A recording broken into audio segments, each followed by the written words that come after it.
Hey, what's up, everyone? Welcome back to Babylon Talmud. Today we're studying Daf Chaf, Daf 20 of Masechta Sheqalim. Getting towards the end over here of Masechta Sheqalim. The first quarter of the Daf discusses just like some random, interesting, just like incidents of like, I don't know, I guess random stuff, some stories, kind of random incidents. Then we get to a new Mishnah about finding like animals in the middle of nowhere. What can you do in terms of korbanos? We discussed that for a bit, and then we get into like the minchas chavitin of the Kohen Gadol, the flour offering that the Kohen Gadol would offer every single day, half of it in the morning, half of it in the evening. We'll discuss that. Let's go weiter, friends. So Yud Tes Amud Beis all the way at the bottom, 2 lines from the bottom. Rav Nochas L'Tamun. So Rav, when he went from Eretz Yisrael to Bavel, so Chamsun Mekilin v'chomar alein. So he found that the people were being lenient, so he was strict. He zigged where they zagged. Chad barnash ozil by meshizga iskufte b'go nara. Has anybody ever heard any of these words? Maybe nahara is like a nahar, a river, but I don't know, not really the other ones. Anyways, so there was a certain fellow, ozil by meshizga iskufte. I think that means that he wants to like rinse off his meat. Begonara in the river, the inches of the ozile, and then he forgot his meat, or at least some of his meat. He forgot there, and he went on his way. Chazubai misvina. So he came back to the location. He came back to the river where he had left his meat, and he wanted to take it with it. Go. Forgot it there. He was going to go pick it up, retrieve it, and keep on and go back. Go home. So Amalei Rav Osurlach. Rav says, no, leave it there. You can't take it. It's Osur. Dina Omar, because I'll say, Hayi Shataf Nara, Va'isi, Chore Dinevela Tachtoi. I will say that the river came and swept away your meat and replaced it with Nevela meat. Okay? Chad Barnash Hav Mahalik B'Shuka in Kupad. There was a certain fellow who was walking in the market and he had meat with him. Also, Dayasa V'Chatafte Mine, Utlakse. So, and a vulture came and chopped the meat from the fellow, and that was it. It was unfortunate. Chazabai misbina. So this fellow wanted to. So saw that. So the vulture put it down in some other place, and the fellow wanted to go and retrieve his meat from wherever the vulture put it down. So Amalei Rav Asulach. Rav says you can't do that. Do no Omar, because I'll say Basar denevela havas tiina. I will say that the vulture didn't just chop your meat, but he also had other meat that he had chopped, and that other meat was nevela meat, utlakse v'nasba, and that the vulture put the nevela meat over there and took your meat, and therefore the meat that you see is not actually your meat; it's nevela meat, and therefore you cannot take it. I'm sorry. V'nasba'ahu ochrana, period. And he put the vulture put some other meat over there.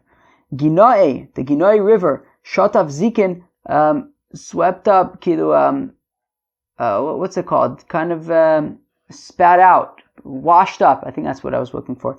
Washed up onto its shores some wine skins. Also, Uvdu Kumi Rabbi Yitzchak B'Belazar. So the incident came in front of Rabbi Yitzchak, the son of B'Belazar. The Omar, and he said, Yachmun Shapaya Kitron.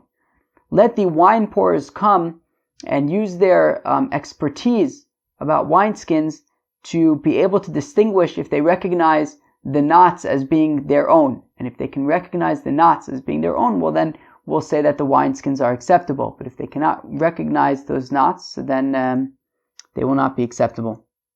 Okay? Nikunika ishtikach bichnishta de bule.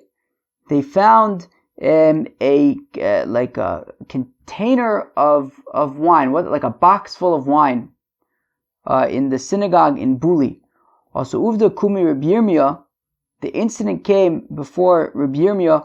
Amri yischakmun sukraya avidason.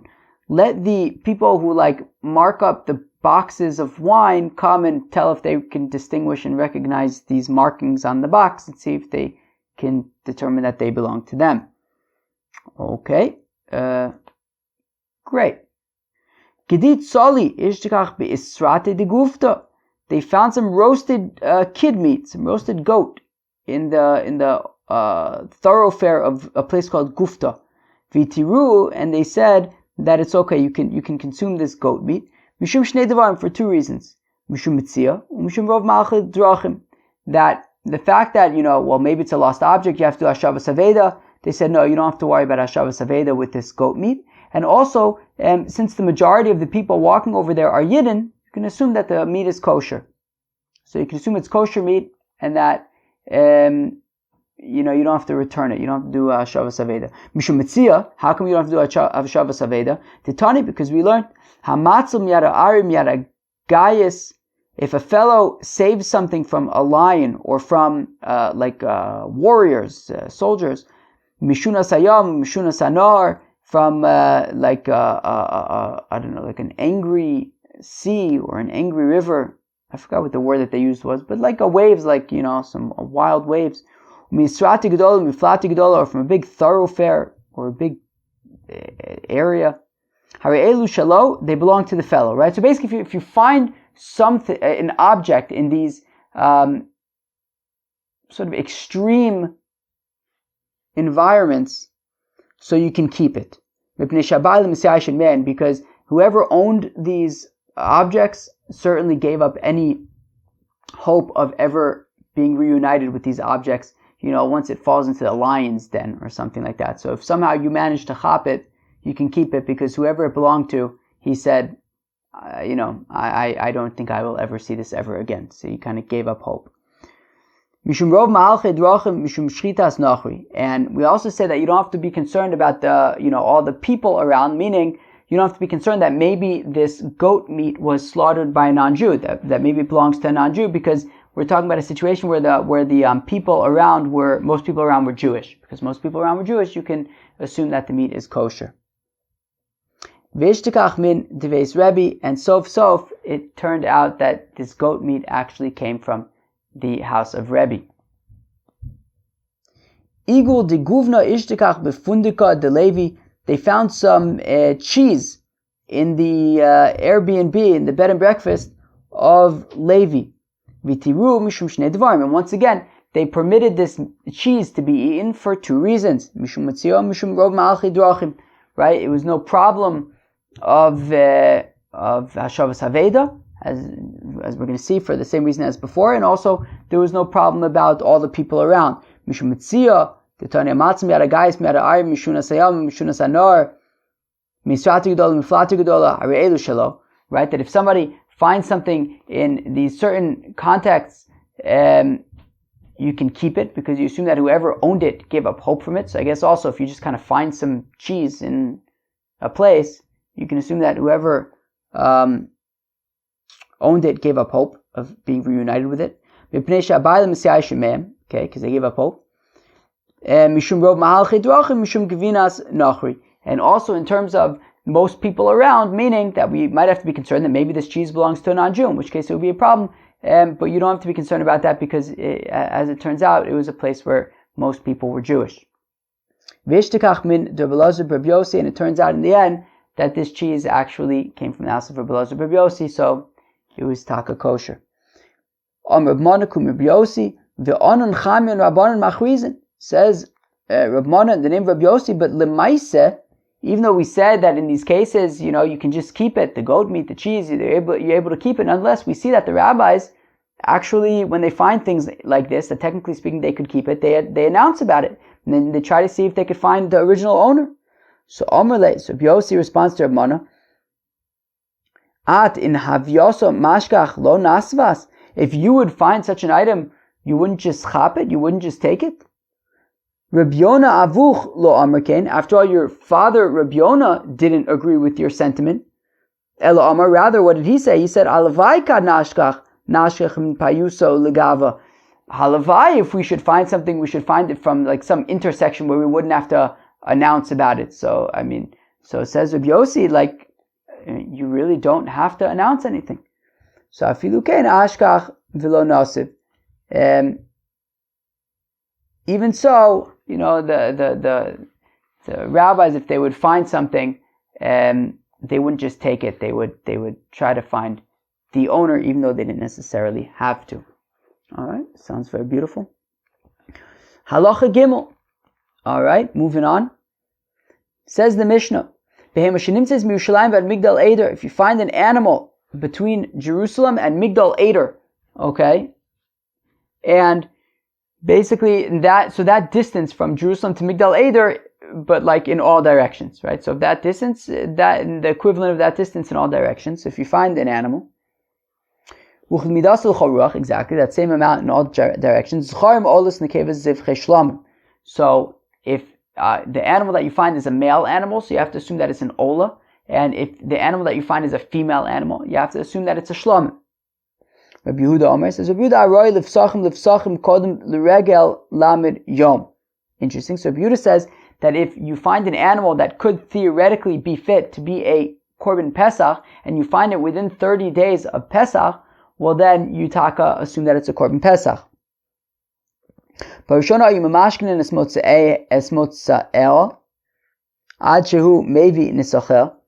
initially, these korbanis, you don't just bring the animal, but you also bring libations, wine libations, flour libations.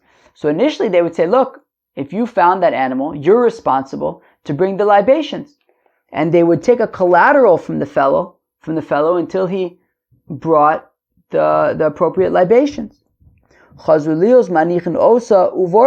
But what ended up happening is that people, they would find an animal and they would just bounce because they didn't want to have to deal with the headache of the collateral and the nesachim. So Iskinu Bezdin, so Bezdin decided, Sheyuhu Nisacheh Ban Mishal Tzibor, they enacted that the communal funds will pick up the tab, will pay for the nesachim of these animals that are found, and that way when people find these animals, they will offer them as korbanos, they won't just abandon them. Reb Shimon, says Reb Shimon Zayin Dvar Miskinu Bezdin, there are 7 examples of a Tanai Bezdin. Of, as we learned, I think it was yesterday, this Tanai Bezdin, these like stipulations of Bezdin, here they are. V'zeh echad men, and what we just said was one of them, right? The fact that they would, when you find an animal, the communal funds would pay for the nesachim. That's one of them. Here's the other 6. If you have a Gentile who sent a korban ola from overseas, and with it he sent money to pay for the libations that are brought with the animal.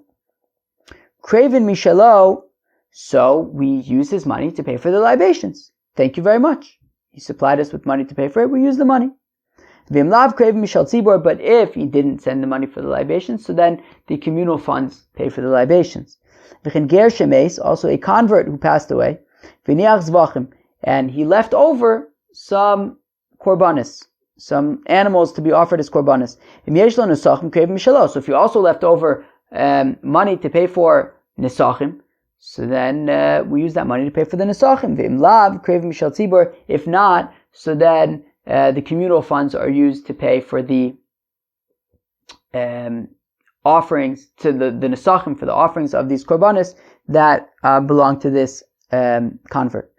U'tnai bezdinu, and another example of a tnai bezdin, al kohen gadol shemes, that if a kohen gadol passes away, shetei minchasu kreva mishal tzibor, that his mincha, the minchas chavitin, the flour offering that was offered by the kohen gadol every single day. So if the kohen gadol passes away, until they appoint a new kohen gadol, the communal funds pay for the daily flour offering. Rabbi Yehuda disagrees and he says Mishal Yorshin. And Rabbi Yehuda disagrees and says that the Minchas Chavitin was funded by the estate, by the heirs of the deceased kohen gadol until they found a replacement. Ushlema Isakreva. And the Mishnah says that also when a kohen gadol passed away, and so until they appointed a new kohen gadol, so whereas in general the minchas chavitin, 50% of it was offered in the morning and 50% of it was offered in the afternoon, when the kohen gadol dies in this interim period, so actually they offer the mincha all at once and not in 50% quantities. Al hamelach v'ala eitzim shiyu kohanim naosin boin. There's also a Tanai Bezdin that on the salt and the wood in the Beis Hamikdash that the Kohanim, because let's say you have a korban chatas, part of it goes on the Mizbeach, but part of it is eaten by the Kohanim. So the Kohanim can use the salt and the wood of Hektish to cook their meat that they get to eat from the korbanos. Valapara shlo yu moalin be'efra, and they also had a Tanai Bezdin that there is no din of me'ilah by the ashes of a para aduma. Valakinin absulis she'yuhu ba'os mishal tzibor. And finally, if you have these bird pairs, right, like zav, zava, yoledes, so there's these bird pairs, one chatas, one ola, if they become pasul, so then the communal funds pay for replacements. Reb Yossi Omer Mesapek is Akinin, who Mesapek is Apsulis. Reb Yossi says no, the communal funds don't pay for the replacements. Rather, the bird seller who has the Beis Hamikdash contract, he's responsible to find replacements for puzzle bird pairs. Reb Ushaya Rabba Omar Lavo B'dmein Shanu. Okay. So the Mishnah had said that if you find an animal, like in this area between Jerusalem and Migdal Eder, so you find this animal, so we say, if it's a male animal, so then it's offered as an ola. If it's a female animal, it's offered as a shlamim. Now, here's the thing. A male animal could be either an ola or a shlamim, and therefore it becomes a shtickle tricky. So we can't know for certain that this male animal was an ola and this female animal was a shlamim. Maybe the male was taka shlamim. So says Reb Hoshai Rabbah that what it means is that you sell the animal, right? You are right. You basically buy two additional animals, one as an ola and one as a shlamim. Then you deconsecrate, I don't know if I just said sell, but you deconsecrate the animal onto the money and you make a tanai. And you say, you make a stipulation. You say, look, if this animal was a shlamim, well then this animal that I'm bringing as a shlamim should be for, right, this should be the actual animal. And the ola is going to be a voluntary offering. And you also make a stipulation and say, but if this animal was an ola, so then its value, its holiness should go onto this animal, and now I'm offering this animal, and the other animal that I am offering will be a donation.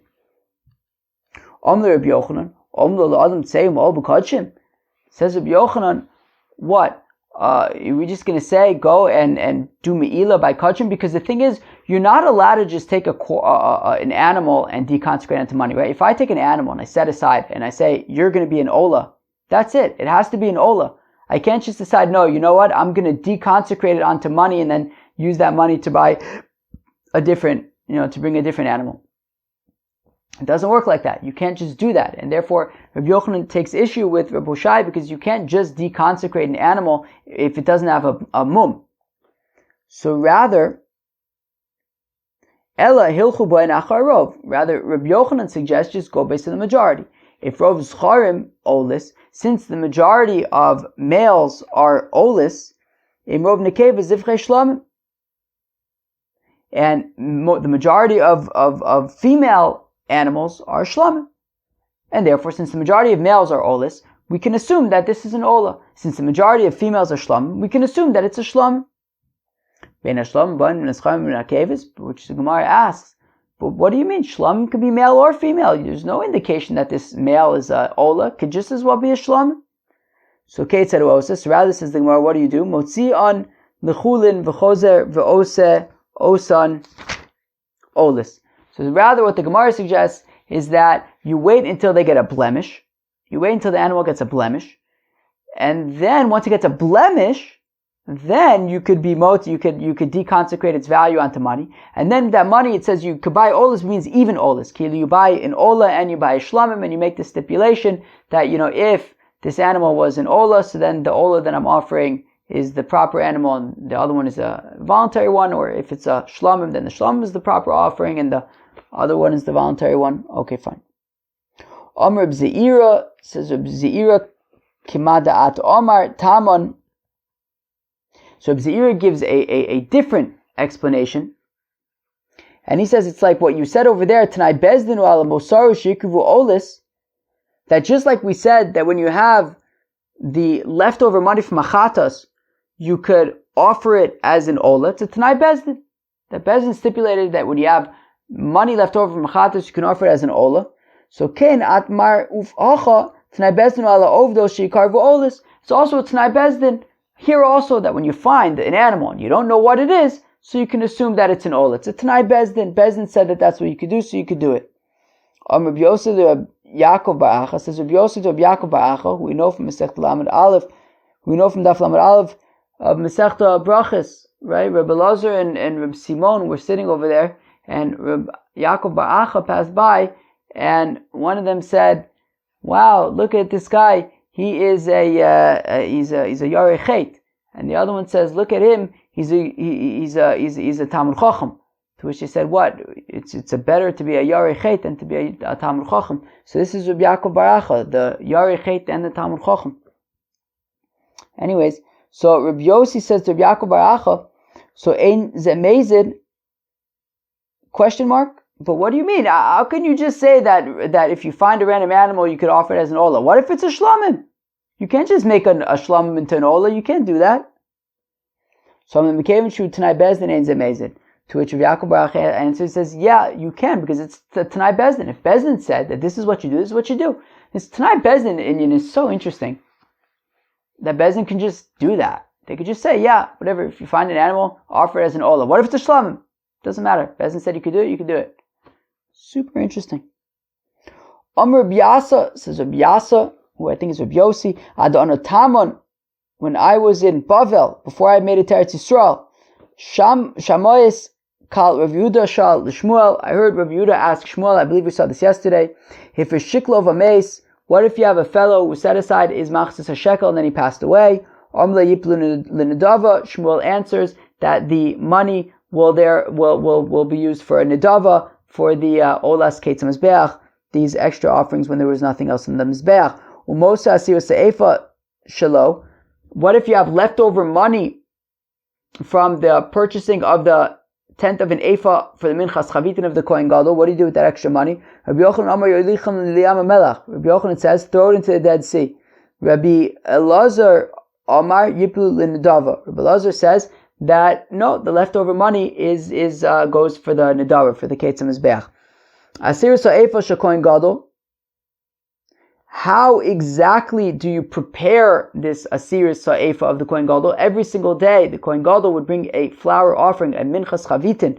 So how exactly did they divide it up? What was that process? Rabbi Yochanan Amar Chotza Osa V'achar Kach Mekadsha. Rabbi Yochanan says first he would divide it in half, and then he would make it holy in the klesharis, in the holy utensils. Rabbi Shimon ben Lakish Amar Mekadsha V'achar Kach Chotza Osa. Rabbi Shimon ben Lakish says, no, first he makes it holy, and then only afterwards he separates it into two. Masnisa pliga Rabbi Yochanan. So let's say that we have a Mishnah, or a Brisa, that argues on Rabbi Yochanan. I think a Mishnah. Makriv mechza v'mechza ovid. So what happens in the following case? What happens in the following case? You have a Kohen Gadol, and he has his Asir Se'efa for the Minchas Chavitin. He divides it in half, and he offers half of it in the morning, and then he dies. So now they appoint the new Kohen Gadol. So the new Kohen Gadol, what does he do? Right? After all, we still haven't offered the afternoon half of the Minchas Chavitin, so he's going to have to offer it. So what we say is, he also takes an Asir Se'efa, the full amount, and Makriv Mechza, he offers 50% of it as the afternoon offering. And what does he do with the other 50%? Well, Mechza Ovid. And the other 50%, he just throws in the garbage. So the question is, according to Rabbi Yochanan, who says that first you divide it in half, and then you are Mekadesh it, so then how come you need to throw the second, how come the second Kohen Gadol throws the second half in the garbage? Why? He never put it in the klei sharis. It never became holy. Why should he have to throw it in the garbage? So pasula shekena filu mosi al chuliyam. So Rabbi Yochanan says, oh, that's easy, because Rabbi Yochanan's opinion is that even if you have leftover money, you're buying a Asir Sefer, there's leftover money, what do you do with the leftover money? You throw it into the Dead Sea. So certainly the flour from the offering itself that's left over, you're going to throw into the sea. Okay. Masnisa pliga Arab Shim ben Lakish. Now we say that this brisa Taka argues on Rish Lakish. Nimtzu shnei chatzayin kreven u shnei chatzayin avudin. So this same, I think it's a Mishnah. It's hard to tell in the Yerushalmi. I know in the Bavli, I know what's a Mishnah, what's a brisa. I don't know what's what in the Yerushalmi. I think it's a Mishnah. So that we say in the continuation of that Mishnah that in this case where you have one Kohen Gadol and he passes away before he can bring the second half of his minchas chavitin, then you have the new Kohen Gadol. So we say that shnei chatzayin avudin, 2 of the half of the tenth of an ephaz are going to be destroyed, right? The second half that the original Kohen Gadol never offered because he passed away, and the second half of the new Kohen Gadol, since he's offering half of it in the afternoon and the other half just goes in the garbage. So 2 of them get lost. V'tani alam, we taught about it, mechza rishon v'mechza sheni tuba tzurason v'yetzu leveis hasreifim. We taught about it that what do? You let it stay off the mizbeach overnight, and then you have to burn it, and then it'll be noser, it'll be lina, be possible lina, and you'll have to burn it. Now the question is, according to Reb Shimon ben Lakish, you first put it into the klei sharis, you first make it holy, and only then do you divide it in half. So if that's the case, that you first put it into the klei sharis, well then, why should you need ibur tzura? Ibur tzura is when you're not exactly sure if it was holy or not, and if it's possible, and therefore you make sure it becomes possible by leaving it off of the mizbeach overnight, and then you burn it when we know that it's dafka possible. But according to Reb Shimon ben Lakish, first you put it into the klei sharis, so you make it holy, and only then you divide it in half, which means that of course it was holy with kedushas haguf, that it itself was holy, and therefore you shouldn't have to make it possible lina. You have these half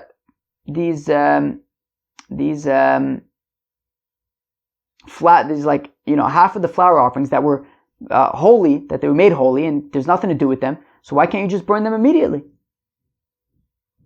So parts like Rabbi Yishmael. So Rish Lakish, look, he holds like Rabbi Yishmael. The Amar Isarun Mikadesh. Period. That Rish Lakish holds like Rabbi Yishmael, who would argue on this Mishnah and say that you wouldn't need Ibur Tzura. Rabbi Yishmael says that this Isaron, this Minchas Chavitin, you put into the Klei Sharis, and the Klei Sharis make it holy, and you would not need Ibur Tzura, you would be able to burn it right away. So Rabbi Yishmael argues on that brisa, and Rish Lakish holds like Rabbi Yishmael. Fine. Says the Gemara, Sheqalim miskariv tchil la'avoda, when a Kohen serves in the temple for the first time, maybe asir sa'efa shelo ve'ovda biyado. So the first time that a Kohen shows up in the Beis HaMikdash to do his work, so he brings a tenth of an ephah as a mincha offering, and he offers it himself. Now, whether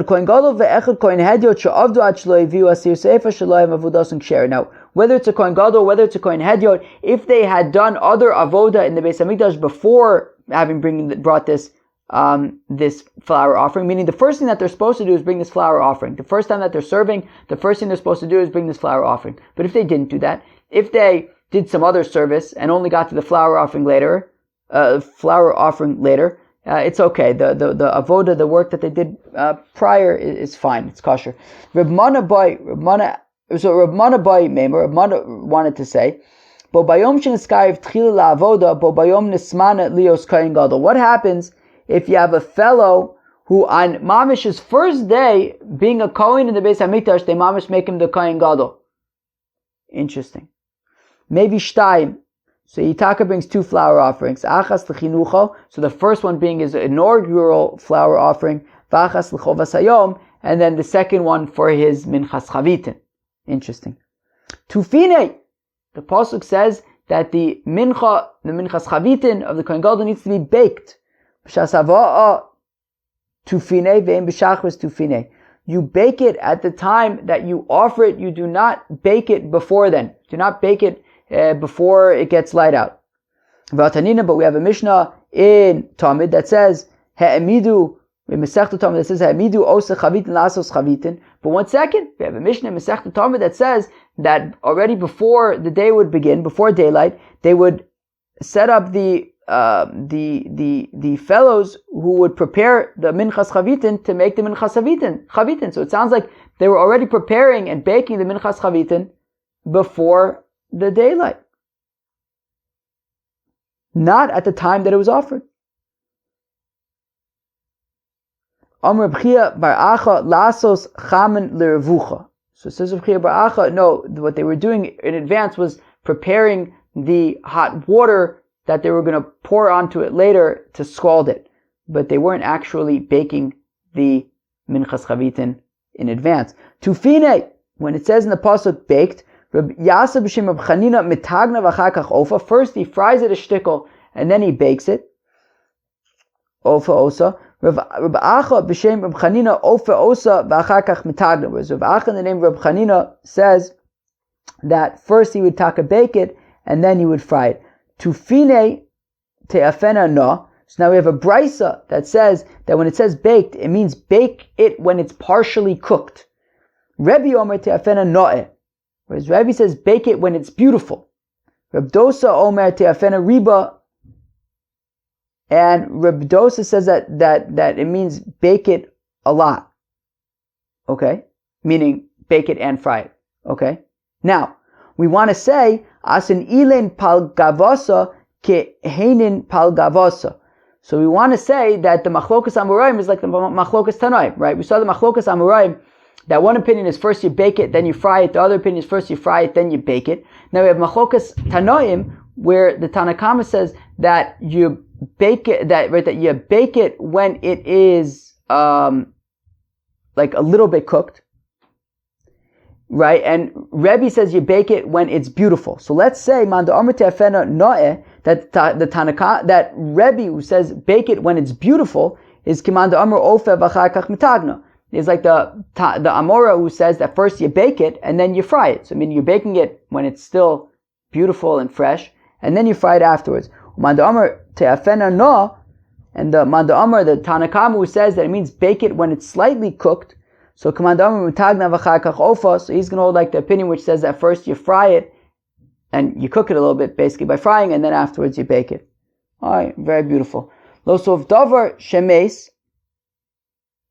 And we say that when a second Kohen Gadol or a second Kohen needs to do the afternoon Minchas Chavitin, it doesn't necessarily have to be because the first Kohen Gadol died. In fact, the Gemara, Afilu Nitma v'afilu Nitcha Mimum.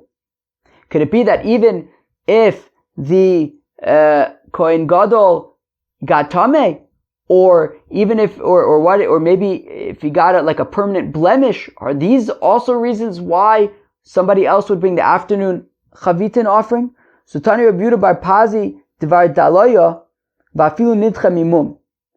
So it says Rabbi Yehuda bar Pazi Devar Daloya, even if the Kohen Gadol got a permanent blemish, so he didn't die, but he got a permanent blemish, so then a different Kohen would offer the afternoon sacrifice. However, the implication being the afternoon minchas chavitin, but the implication being that if he was tamei, then that wouldn't necessarily be the case. You wouldn't necessarily have somebody else offer the afternoon chavitin. All right. So now we have a price that says that how do you know that if you have a Kohen Gadol who passes away and they did not appoint a different Kohen Gadol yet, that the Minchas Chavitin will be offered by his heirs, that you have to do it from his children. Is it possible that you will offer the Minchas Chavitin when it is in this interim stage, once the Kohen Gadol passes away, but a new Kohen Gadol has not yet been appointed? Is it possible that you still go on offering the Minchas Chavitin in 50% portions? Tamlomer osa kula amarti divrei Rabbi Yehuda. No, so you offer it in its entirety. That is Rabbi Yehuda's opinion, because of course, remember from the Mishnah, Rabbi Yehuda says that when a Kohen Gadol passes away, it's the heirs who fund the Minchas Chavitin until there is a new Kohen Gadol appointed. Reb Shimon Omer says, Reb Shimon Eina ba ela mishal tzibor. So it says Reb Shimon, no, the Minchas Chavitin is funded by the community, by the communal offering. Shneimar Chok Olam Misha Bris Krusalo, as it says, a statute forever to the ones who the covenant was established with, i.e., it comes from Bnei Yisrael, with whom there is a covenant. Kalul Toktor, Kalul Aktar. When the pasuk says that it needs to be entirely burnt, that's what it means. It means it needs to be entirely burnt. All right, well, that was Daf Chof of Masechta Pesachim. At the beginning, we had these like funny little, small little anecdotes from Rav and other people about finding random things, and if you can assume that they're kosher. And then we discussed what happens when you find an animal in the middle of nowhere. We said that you assume that it's an ola if it's a male, and it's a shlom if it's a female. And then we had all sorts of shilas about can you assume that if it's a male it's dafka and ola, maybe it's a shlomim. So some interesting opinions there. And then we discussed the minchas chavitin, this flower offering that the Kohen Gadol would offer every day in the Beis Hamikdash in the morning and in the afternoon. Chaver, hope you enjoyed. Peace out.